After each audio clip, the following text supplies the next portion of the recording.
Assalamualaikum teman-teman.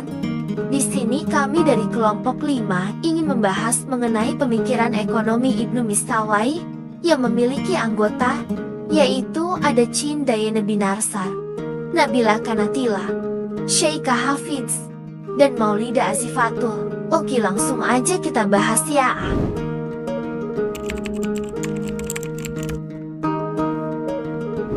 Abu Elai Al-Qasim Ahmad Muhammad bin Yakub bin Mistawai, atau nama besarnya Ibnu Mistawai, adalah ilmuwan Islam yang lahir di Rey pada tahun 320 Hijriah atau 932 Masehi. Dia menuntut ilmu dan mematangkan pengetahuannya di Baghdad.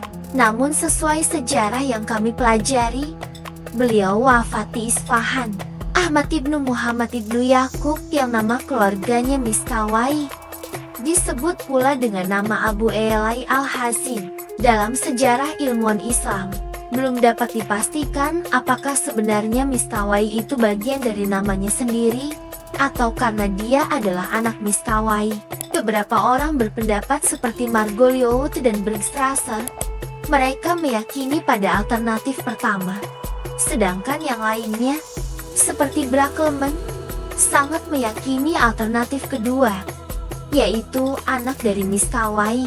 Yakut berkata bahwa dia mula-mula beragama Majusi dan kemudian dia memeluk agama Islam.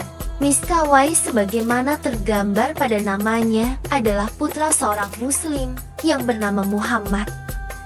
Beliau banyak mempelajari cabang ilmu pengetahuan dan filsafat, tetapi dia lebih memfokuskan perhatiannya pada persoalan ilmu sejarah dan akhlak. Guru yang mendidiknya dalam bidang ilmu sejarah, terutama kitab Tarikh At-Tabari, adalah Abu Bakar Ahmad bin Kamil Al-Qadi. Sedangkan yang mendidiknya dalam bidang ilmu filsafat adalah Ibnu Al-Hamar, seorang mufasir terkenal yang menguasai karya-karya Aristoteles, adalah gurunya dalam ilmu-ilmu filsafat. Mistawai juga mendalami alkimia bersama Abu At-Tayyib Ar-Razi, salah seorang ahli ilmu alkimia. Mistawai juga sempat bekerja sebagai pustakawan selama puluhan tahun bersama beberapa orang wazir dan amir Bani Buaihi, yaitu bersama Abu Fadl Ibnu Alami tahun 360 Hijriah 970 Masehi sebagai pustakawannya.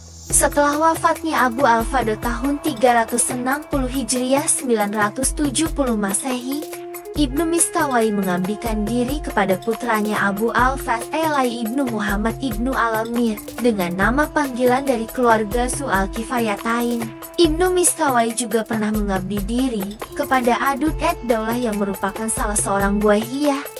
Kemudian Ibnu Mistawai juga pernah mengabdikan diri kepada beberapa pangeran lain dari keluarga terkenal itu.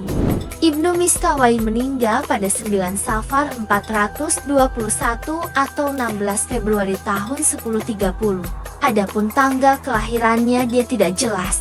Berdasarkan pendapat Margoliouth, Ibnu Mistawai lahir pada tahun 330 Hijriah atau 941 Masehi.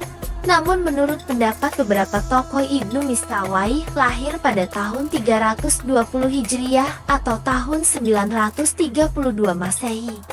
Kalau bukan pada tahun-tahun sebelumnya, sebab dia biasa bersama Al-Mahalabi yang menjabat sebagai wazir pada tahun 339 Hijriah atau tahun 950 Masehi dan meninggal pada tahun 352 Hijriah atau tahun 963 Masehi. Dan pada masa itu paling tidak, Ibnu Mistawai sudah berusia sekitar 19 tahun. Ahmad Ibnu Mistawai merupakan salah seorang anggota dalam kelompok pemikir terkemuka yang terjun ke dunia politik serta beraktivitas sebagai filsafat. Dia menjabat sebagai bendahara pada penguasa pemerintahan dinasti Buaihiyah Adud Ad-Daulah.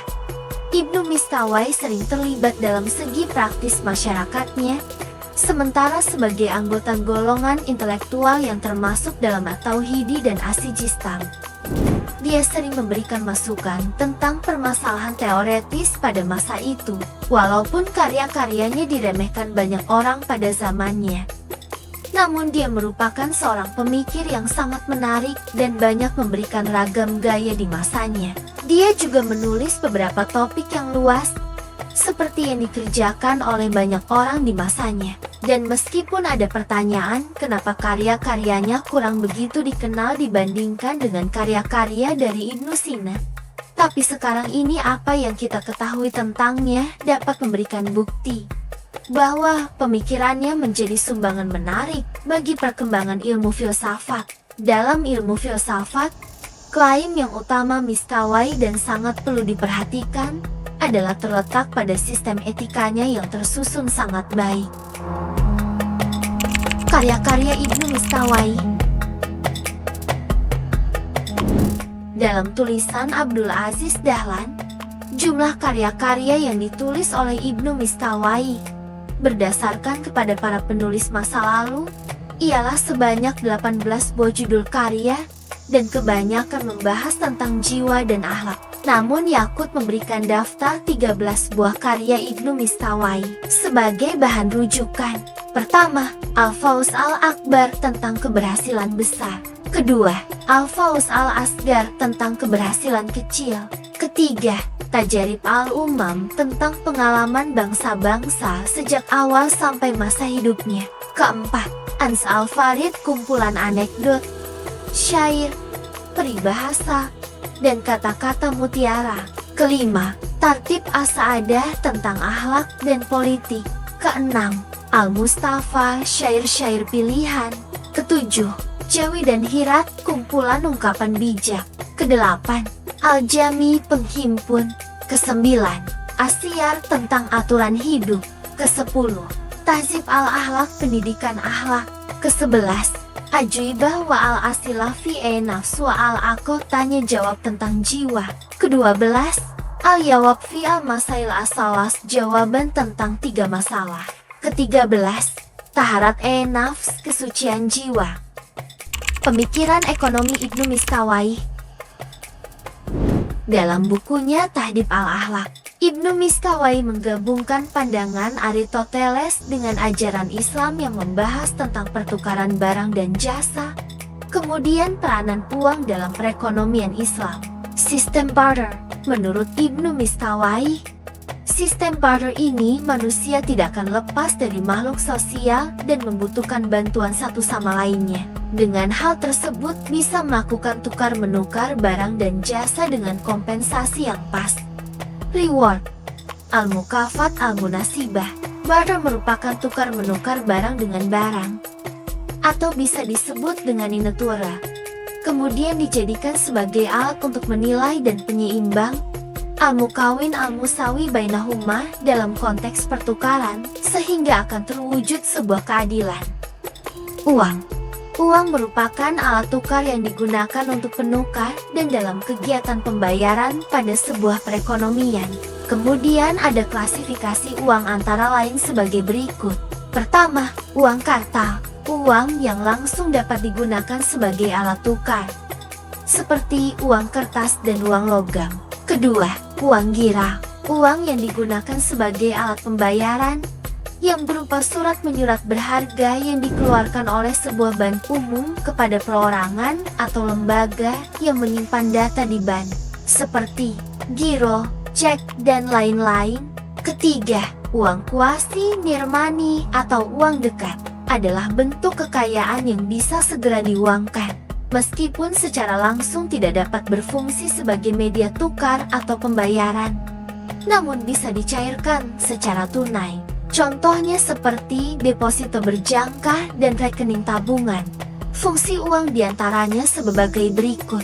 Pertama, sebagai alat penukar, medium of change. Kedua, uang dapat dijadikan alat penukar yang sah secara umum dalam masyarakat. Ketiga, sebagai alat pengukur nilai, stand of value. Dengan pemikiran ekonominya yang progresif, Ibnu Mistawai tidak hanya menjadi tokoh terkemuka dalam dunia filsafat Persia, tetapi juga memberikan kontribusi berharga pada perkembangan pemikiran ekonomi. Warisan intelektualnya terus menginspirasi para pemikir dan cendekiawan hingga hari ini. Demikianlah kisah Ibnu Mistawai. seorang filsuf dan pemikir ulung yang tidak hanya memperkaya dunia intelektual Persia, tetapi juga mewariskan pemikiran yang memotivasi perubahan sosial dan ekonomi yang positif. Sekian, terima kasih.